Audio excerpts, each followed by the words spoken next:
if we're told that this is how the hospitality industry needs to run in order to be like functional, that's what we believe. That's why the chef continues to go in for 80 hours a week, because he believes that's the only way to do it. So the burden is not on the chef, the burden is on the system, and the system needs to be foundationally changed by the people who are in power. Today on Dirty Linen, we are heading up the Adelaide Hills and talking to Jay Marinis. Jay is going to have to explain all the various things that he does, but I'll start by saying that he's a psychologist, a PhD candidate, a publican, and he's building a therapeutic garden. Jay, welcome to Dirty Linen. Gosh, thanks for having me on. I like I said via email, I've been a fan for a long time, so this is a really lovely conversation to have. Well, I'm looking forward to this conversation as well, because I'm absolutely fascinated by the way you're tying all these different threads together. But I know you sort of see that they do intersperse and interweave in a logical way. So Jay, fill us in. Tell us a bit about yourself and all the projects you've got going on. Yeah, I really do believe that they are essentially one conversation. I recently had another conversation with a gentleman on the ABC via radio station, and I left his end remarks were that this idea was bold, which I negate. I think that's totally unfair. I think that intrinsically hospitality is about connection with community, and if we're not doing that properly, then what exactly are we doing? So, I think that it is maybe a little bit different, but it's definitely not bold or strange or out of the ordinary. It's just a forgotten story, so to speak. And so what we're doing and what the general idea is we want to recombine the notion of hospitality and healthcare, hospitality and gift economies, and rebuke the idea that hospitality must be this ultra commodified capitalistic intention. And we do that by a few means. And the first one is building this therapeutic horticulture therapy garden, which we've named Topsoil. And Topsoil is sort of the conduit between the restaurant, the Scenic Hotel, and the allied health practice, which will come in the future, called Demeter Allied Health. And it doesn't necessarily, the idea doesn't have to function on a pub. It could be, a library and a cafe and an allied health program. It just predicates on the fact that we shouldn't be siloed in our approach to service provision, and hospitality is the one fundamental key in making this work. It has to be maneuvered by our most fundamental ways of giving, which is food and drink. Wow, it's very mind-bending. And I know I'm not supposed to think it's bold, but I suppose, sometimes the best and the most radical ideas are actually very obvious when you express them or start to live them out. And perhaps that's sort of what you're getting at. But tell me what you think hospitality is and can be. Well, so before I studied psychology, I studied classical history. At the end of it, I was like, well, what am I going to do with this? But really, it informed how I think today. So it actually was quite worthwhile. And hospitality, if you're considering sort of 5th century Greek philosophers, is the structural foundation of all society. So much so they believe this, that in the pantheon, or the polytheistic version of their gods, Zeus, who's the king of the gods, was the king of the gods and hospitality. They were his two jobs. If you're not holding true to the intention of hospitality, you can't build a foundation of life.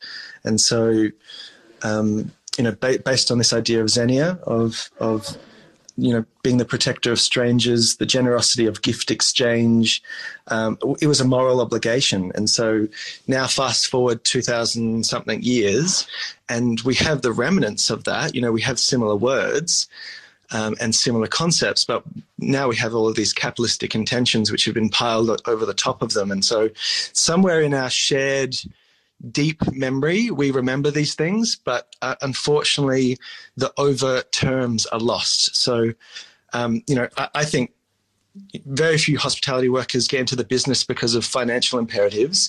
And if you follow that logic far enough, it's because they believe that the spirit of the gift, the urge to provide and be received, is more important than anything else. And if you read the subtext of what people are saying in some of these fancier restaurants, that's what they're trying to say. But they've lost the true meaning because of money, really. And I'm not a crazy socialist, but I do believe in some socialist intentions, and emergency departments being one of them. I think that if you invite financial drive into our foundational needs and human requirements, then you pollute the true intention of it. And so I would put hospitality on the same level as emergency departments. I think they're as important. So everything after that is the issue. Yeah, well, I suppose, there's about a million thoughts going through my mind. It's very thought-provoking. But one of them is that, it's all very well to have idealistic, hospitable intentions. But then, of course, you do live in this other world as well where you need to pay rent and, buy toilet paper. But then you sort of answering that by not just creating a business with these intentions, but creating this ecosystem of other businesses that sort of supports it. So it's sort of, I guess, infusing a network of, institutions or businesses enterprises with the same sort of ethics. Am I sort of vaguely understanding it? No, you're totally on the money. And I guess the point of the matter is that we live in a world which is financially driven, and we have to live within that framework. How do we do that in such a way as to provide, delicate, thoughtful, and interesting solutions which can pull all of these things together? Because I'm not asking for us to change the way the world works overnight.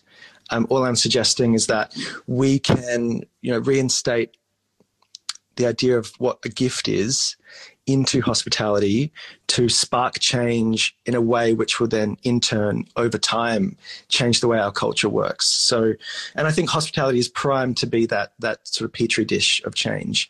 And so the way that we do that in our model, which I'm not saying is the be all and end all, I'm just asking to provoke that thought in the people in our industry, is by setting up streamlined services through allied health practice and horticulture therapy in order to bring farm to table produce honestly to the participant and the guest, rather than whatever is happening right now. In order to eat at one of these restaurants that, I'm sure we could list about 100 of them that have jumped on this bandwagon of healthy food and, refined food being simple food and coming straight from the farm and having connection with the farmer. You have to sell an arm and maybe half a leg in order to pay for it. And so what does that tell us about our culture and our society, where our most marginalized, the people that need this service the most, something that is a human right to eat a really well-farmed carrot? Why is that only accessible in restaurants which cost $300 a head? That makes absolutely no sense once you take a step back from it. So what I'm suggesting is that we come up with some solutions to that problem. Otherwise, there's no future for hospitality in my perspective. How can we say that what we're doing is hospitable if we're excluding more than half of the population? So what do you do?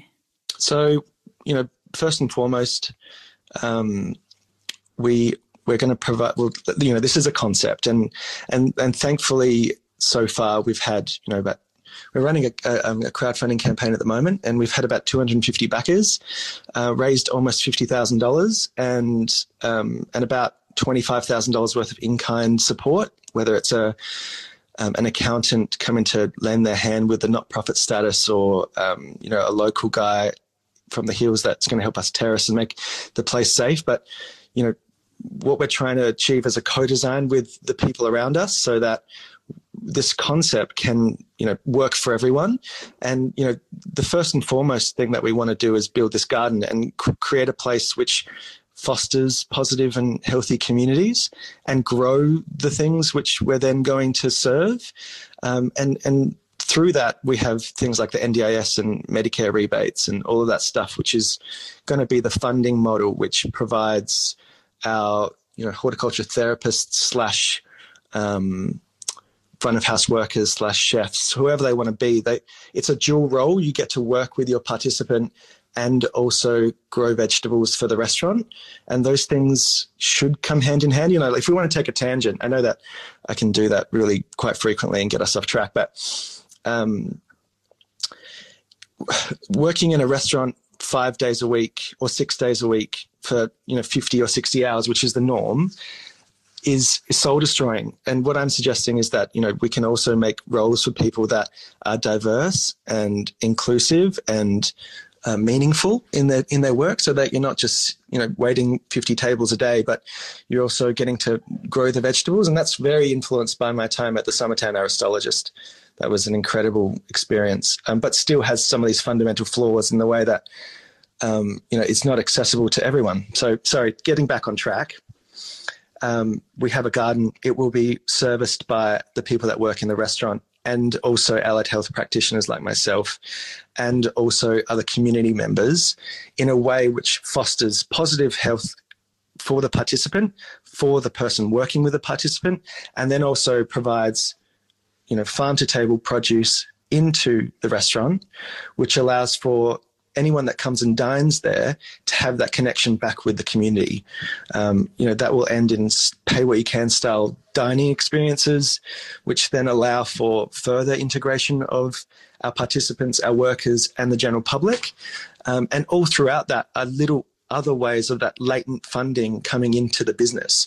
No longer should we predicate business development on these sort of weird 5% profit models, which try and profiteer off food and drink. Like, it's impossible to profit off food and drink. Anyone that's listening to this that works in a restaurant or owns a restaurant knows that in their heart.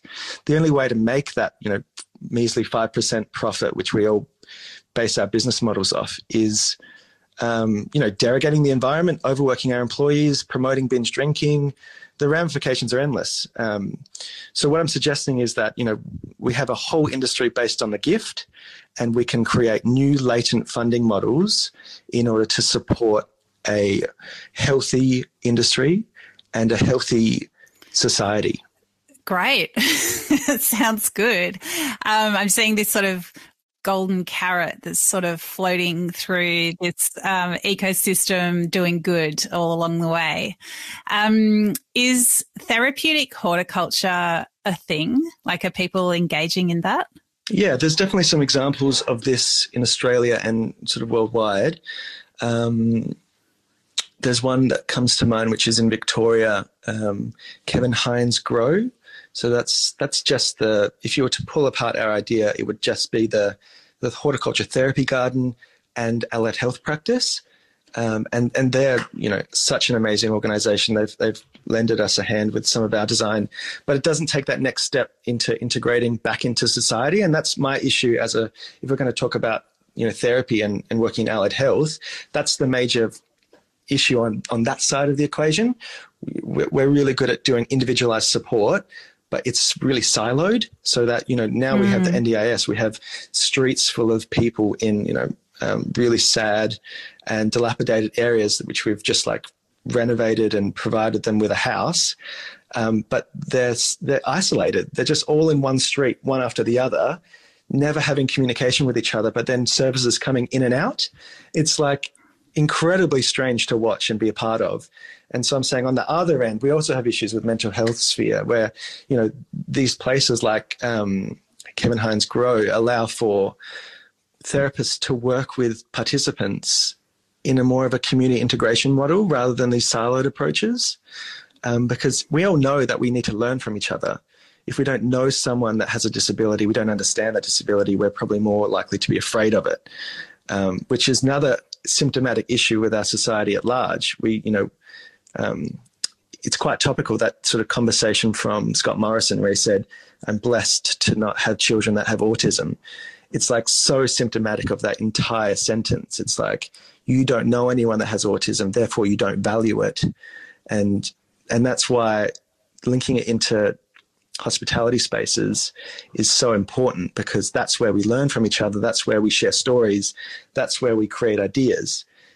If you're just thinking about this person with, say, autism or schizophrenia or whatever it is, sitting in their house, receiving supports in and out, maybe going to the shops with a support worker, that's the limitations to their experience of the outside world. And also we're robbed of the experience of them because they have intrinsic value and that value isn't seen.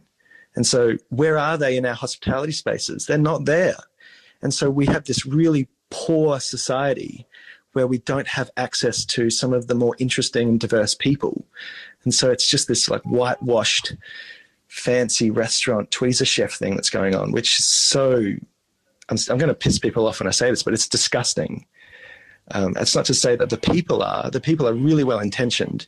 Everyone that I know in hospitality wants to help people. And that's what I've seen through this campaign. Like the amount of hospitality people that come out of the woodwork and just said, Jay, can I give you my time? Can I come and work there? Can I do anything to help you? Because we are suffering.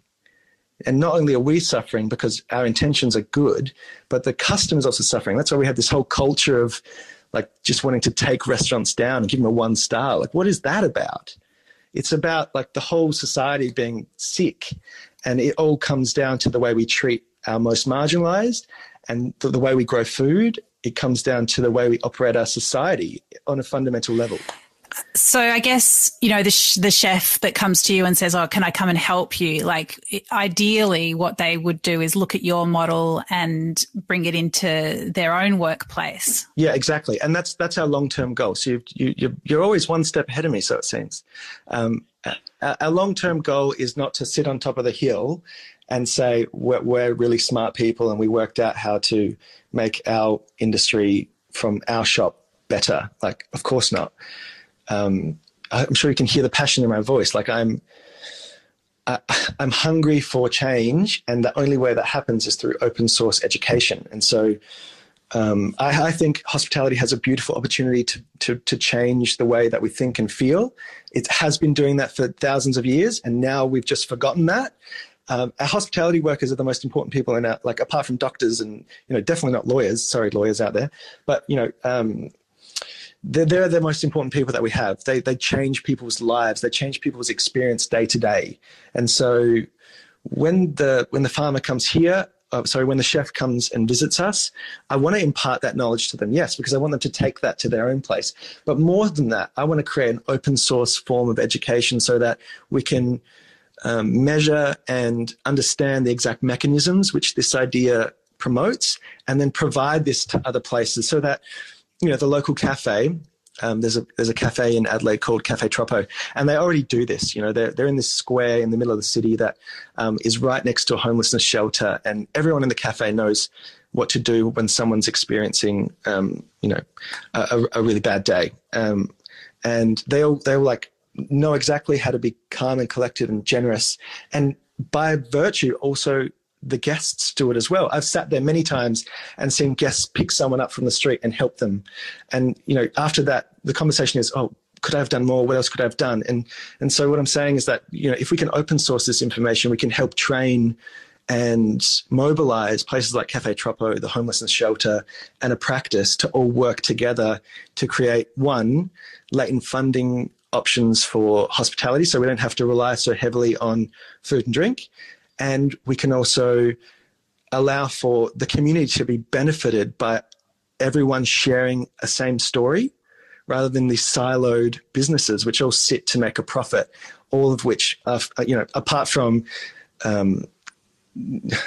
hospitality is struggling. It doesn't make money. How do we make money? Well, you stop trying to focus on food and drink and start focusing on providing gifts, and then the money will come in turn. That's the crux of it, I guess. It's really interesting. You know, you say that hospitality workers are so important, and, you know, they absolutely can change people's, you know, days, lives. You just never know on which few words somebody's, mood or indeed trajectory of their whole life is going to change. But I suppose, what you're also getting to is that this really important work that people in hospitality do doesn't always, they're not always doing it in an environment that's supportive to them. And it can be that feeling of just giving and giving and giving and not being sustained by that.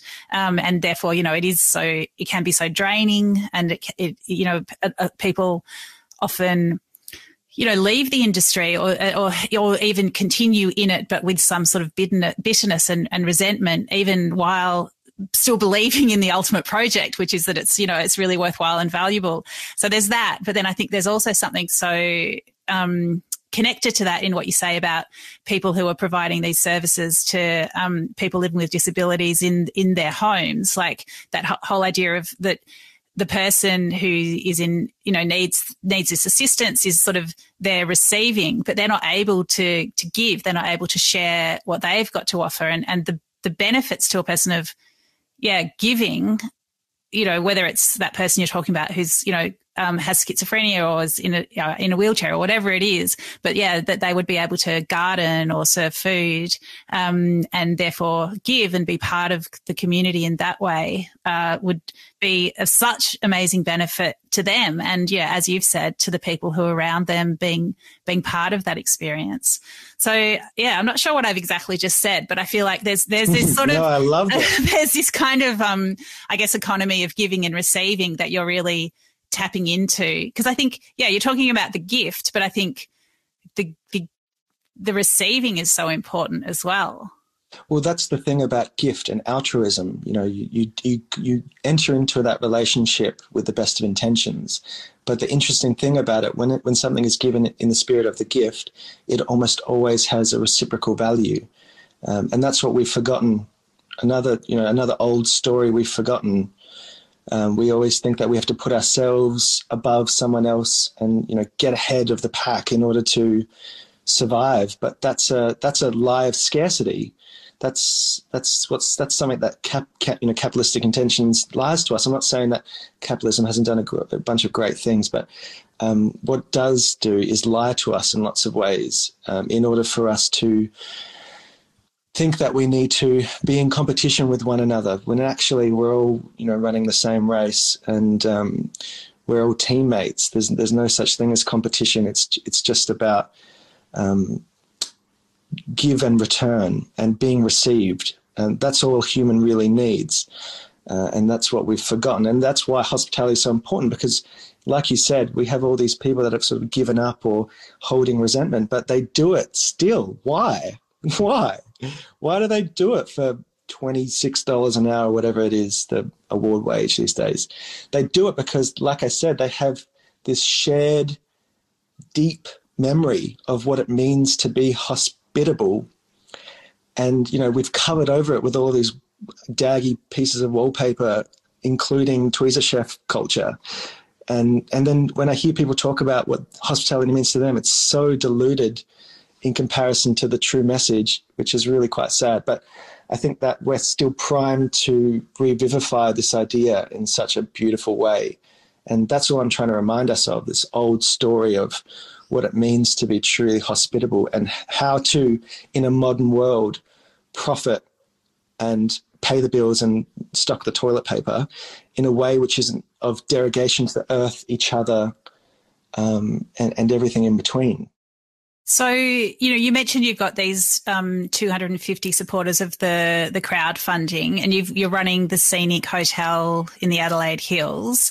I mean, how is it going? Like, what does it feel like to be, part of this? Well, I have to lump myself in the same category as everyone else at the moment, because we're running a pretty stock standard hospitality model at the moment. And that was intentional, because we had to get this old dilapidated building off its feet and off its knees and onto its feet.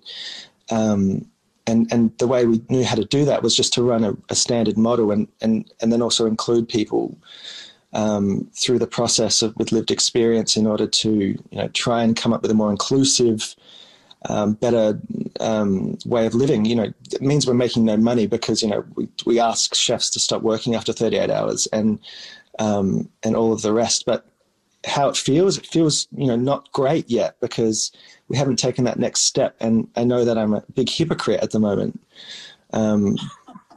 because, I'm preaching all this stuff about gift economy, but there is no pay what you can style dinners at the hotel yet.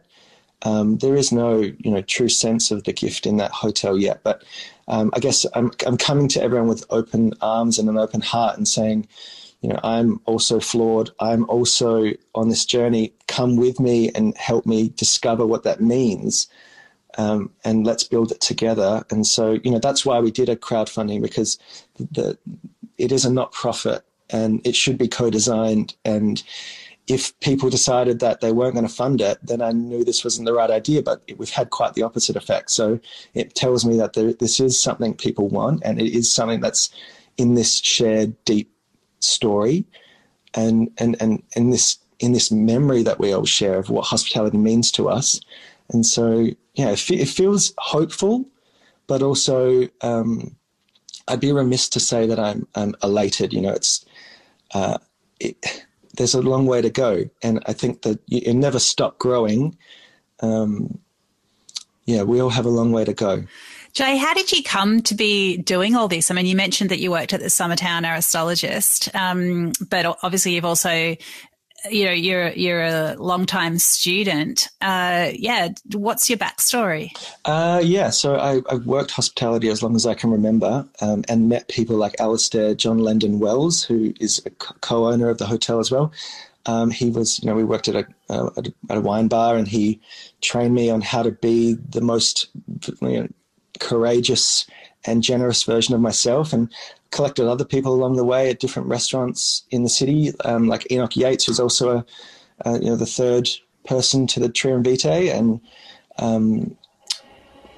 worked in a bunch of different restaurants, wine bars, then started a little wine distribution company called Son of Dot Drinks, which sells only living wine from regenerative farms, and through that started doing events which spoke of social impact wrapped in pop culture. Sort of like, I'm a bit of a spider web person. I just like throw my webs around and see what happens on the other end. But the decision to follow this path to this restaurant, allied health, garden combination obviously is a life worth of information and experiences collected. But it came when I was on an exchange, which didn't last very long for various reasons, but I was in Germany, and it was during the 2010, 11-ish era, and that was during the Syrian, that really bad Syrian war that was occurring at the time.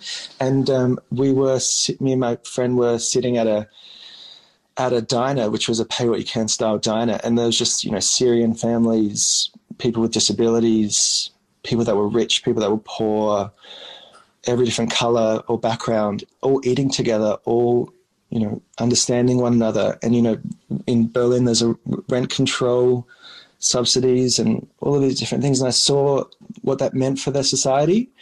And I was studying psychology. I'd finished my classical histories degree, and all of that sort of informed the way that I wanted to now push into my future, and started to build this concept of bringing the gift back to hospitality. What does that mean? Well, it's got to do with psychology for sure, because I've already started that.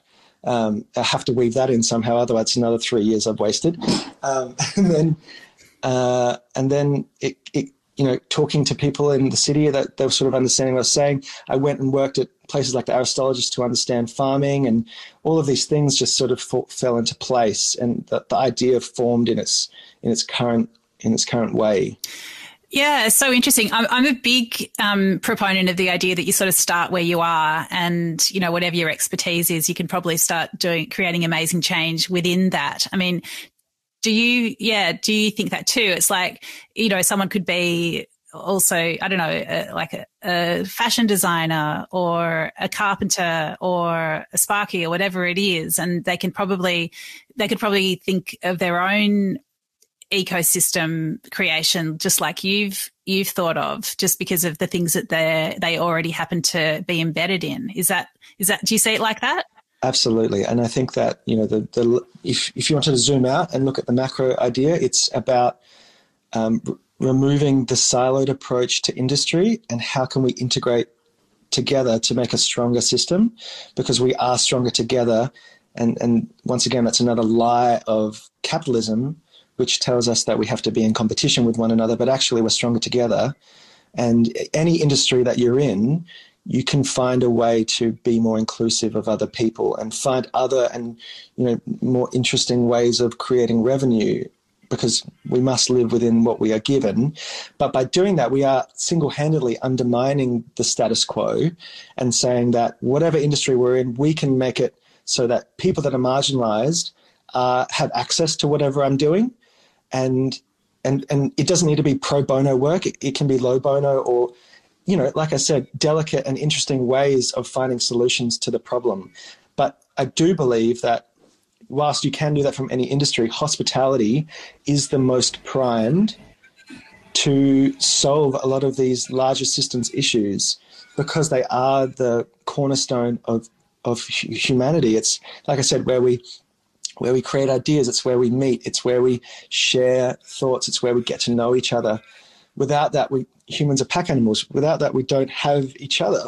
So if you're, people that are listening to this are, likely to be in the hospo world, whether it's as a worker or a customer or an owner, I won't ask you for the answers, but even what are the questions that these people could perhaps ask about their own work or business, or the own way they dine in restaurants and cafes? So I guess the big first question is what I'm doing in the industry impacting someone else, like that chef working 80 hours, or is it impacting the earth?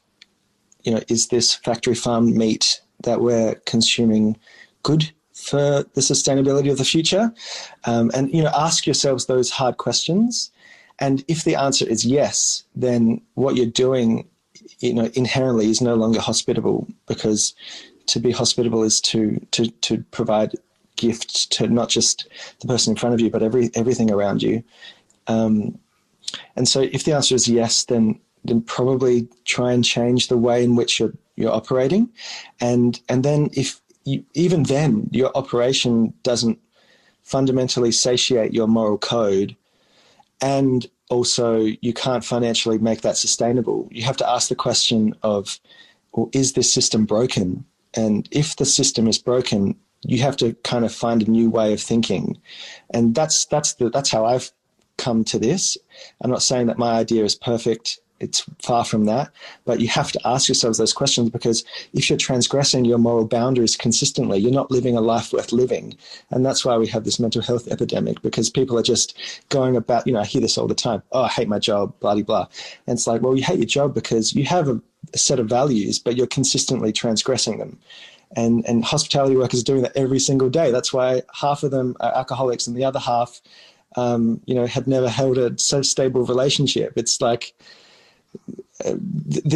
we are consistently transgressing our moral boundaries of being people that want to give, and are trying to fit a square peg in a round hole. And so if you answer any of those questions yes, and still at the end of the day, after everything you've done, you can't make it work, it's time to start thinking of something else. And I'm not saying this is the solution. I'm just saying there needs to be a solution. And I'm sorry, but, like call out culture and cancel culture and demanding X, Y, and Z is not the solution, because if anyone's owned a business, they realize that those pressures are huge as well. And we need to find more elegant solutions to them other than this, cancel culture or tweezer chef culture that we've sort of inherited. I guess, you've also, even from your own experience where you sort of acknowledge that you're on a pathway, you haven't reached the destination yet. I guess we can all, be generous with ourselves and gracious, and acknowledge that it might be about deciding to make a change and then making a small change, or looking at one area and trying to transform that. It's like, I think these things can often be quite overwhelming, but I feel like if you realize that any change is possible and you start on that pathway, then, perhaps, the next thing that you want to change will be that little bit easier. Or you learn strategies to make change as well. Yeah, and the burden of proof is not on the worker. If for the workers out there that under a business and a management and ownership structure. The burden is not on you to solve these problems. It's for you to definitely point at them and say, hold on, what about this? But the burden is on the owners out there, like us at the Scenic. It's about, all right, well, we wanted to open this business, so we have to find ways to not disturb the natural environment as much as we can, to not abuse staff, to not create culture which is about sexual assault and drug and alcohol abuse. The burden is on us to find those solutions. And yes, I think that you're right, that we should be kind to ourselves and each other and try and do this incrementally. But at the same time, if you are a business owner and those things are happening in your business, you can't turn a blind eye to this anymore. And I think that I would prefer that those restaurants close than continue on the path that they are, because we're at a point now with climate catastrophe that we don't need fancy restaurants that can't also be environmentally sustainable, and we certainly don't need owner operators that are, abusing their power over others. We don't need that anymore, and I'm not going to be gentle with those people. Well, it's really interesting. It makes me think of the fact that these ideas were called bold at the top of this conversation. When you mentioned that, it's interesting. It's like part of the problem is that these ideas can seem so bold, I guess. Yeah, or idealistic. That was a word you used just earlier. I think that it's unfortunate that we've come to that, but I totally understand why we think they are. But all of the best solutions are always a bit strange and foreign before they become part of our society. So I don't really mind that they're thought of that way. It kind of actually just spirits me further, because if you and other people were saying, oh, okay, cool, I've heard of that, I'd be like, well, that's the same story then. It needs to be challenging the system, and we can't just, recently I heard someone that's quite famous in the restaurant industry talk about kindness in hospitality, and it was like, challenge the status quo as to be kind to one another. It's like positive psychology bullshit. No, I'm sorry, that's not the solution. Everyone in the hospitality industry largely is already kind, and they're trying their goddamn best, but the solutions are much harder than that, and they're about pulling the blanket out from underneath and looking at the actual problems underneath, and they are systems issues from economic and philosophical, problems. They're not like be kind to one another. This is ridiculous thinking, I think. Okay. Well, I don't know. I get what you're saying. It's systemic, and I think it's asking people to be kind. It is that individual responsibility, which I think that whole individualistic thrust in our present society is, cause of a lot of problems. So definitely it's about, I guess, working together to, reshape everything. For sure, but we are shaped by the way that our society is created, and I think that we are thrust into this world with all of these systems which are, foundationally not beneficial to any of us. This, to reflect on what we've talked about, the lies of scarcity are a huge one, and once again, the burden is not on each individual, because they've been brought into this place and given what they're given, and they think based on their collection of experiences. And so it takes thinking outside of that general discussion and pointing at the actual fundamental errors, which then shape the way we think. Because humans are a collection of experiences and blood and bone. That's all we are. And so if we're told that this is how the hospitality industry needs to run in order to be functional, that's what we believe. That's why the chef continues to go in for 80 hours a week, because he believes that's the only way to do it. So the burden is not on the chef, the burden is on the system, and the system needs to be foundationally changed by the people who are in power. And that can go all the way up the top, but I think we can do this from a grassroots level, each individual restaurant thinking outside the box of how they can create latent funding in ways which are more revolutionary and less usury. Love it, Jay. I just cannot wait to stay in touch with you to continue to watch this unfold. I feel like you'll create your own change, and there'll be extraordinary ripples as people start to understand more about what you're doing.